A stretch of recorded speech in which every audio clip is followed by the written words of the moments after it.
photo du jour. Le documentaire du jour.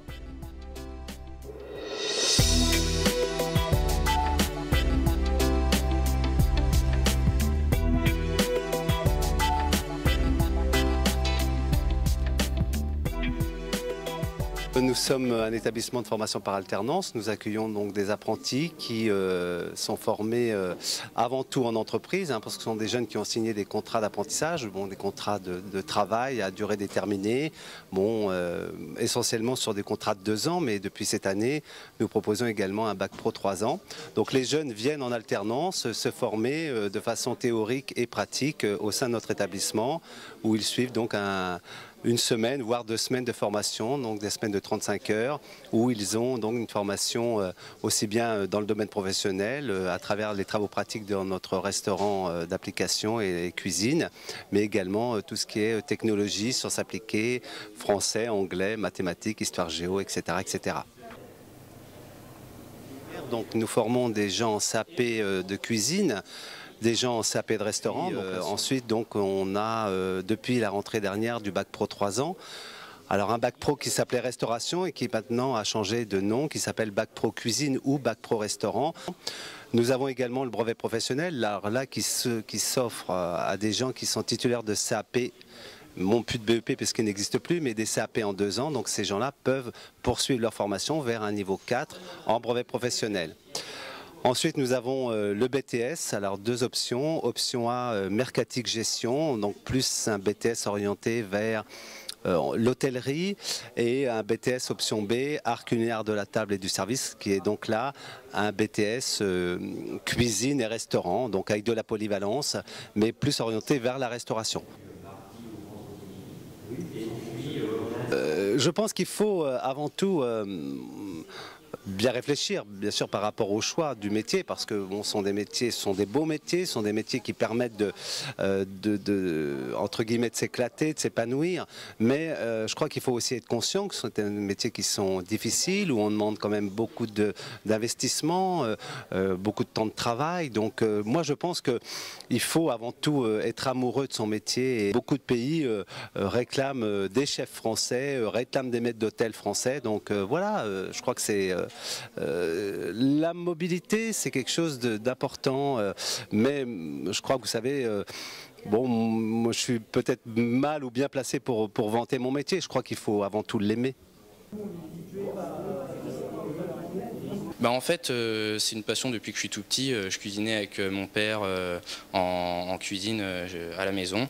Et puis un beau jour, j'ai dû faire le choix entre partir au lycée ou bien faire une formation professionnelle.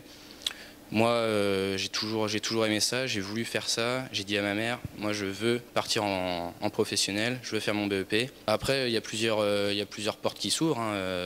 On peut amener à être en cuisine, en salle, maître d'hôtel, directeur d'hôtel. En cuisine, on peut se présenter comme second, chef. Après, tout dépend du parcours qu'on a. Et c'est large, ça ouvre plusieurs portes.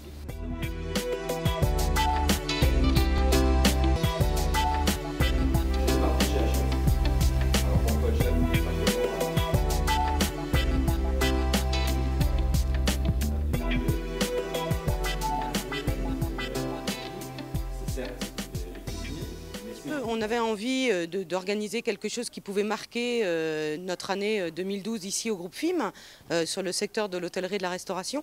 Et on voit bien, les clients se dirigent vers les boulangeries, ils vont acheter un sandwich. Il y a quelque chose qui se passe et de ce fait, voilà, on a regardé ce côté-là et on a voulu aller un petit peu plus loin en mettant en place cette conférence pour montrer aux restaurateurs un petit peu ce qu'est l'avenir et vers quoi la clientèle tend et vers quoi on doit faire attention, nous, en tant que restaurateurs, pour pouvoir toujours être dans le coup de ce qui va se passer dans les années à venir. Avec ma natte et le pain beurré, en fait. La finger food, c'est finger, les doigts, food, ce qu'on mange avec les doigts, c'est des petites bouchées qu'on va attraper avec les mains et qu'on va manger d'une seule fois avec les doigts. Le snacking, c'est un peu tout ce qu'on mange sur le pouce, comme ça, le matin, le midi, le soir. Bon, ça peut être aussi bien un paquet de chips, une pomme, donc c'est un concept assez général. Et la street food, c'est tout ce qui est vendu ou confectionné en termes alimentaires dans la rue. Je reprends mon élément collant, donc le beurre. C'est clair qu'il faut dissocier les différentes parties. Le snacking, ça concerne tous les Français, qu'on soit dans une grande ville, qu'on soit un rural, etc. Voilà, on est tous aujourd'hui adeptes de ce qu'on appelle le snacking. Donc au départ, qui était du grignotage, mais qui aujourd'hui même remplace totalement nos repas. La finger food, ça, c'est un mode de consommation que les jeunes générations, je vais reprendre les 25, les 30 ans, sont en train de s'approprier là aussi de manière globale. C'est-à-dire ils aiment picorer des petites portions diverses et variées avec des goûts, etc. Bon, la dernière partie qui est donc la street food, c'est vrai, elle a plus tendance à concerner des grosses agglomérations.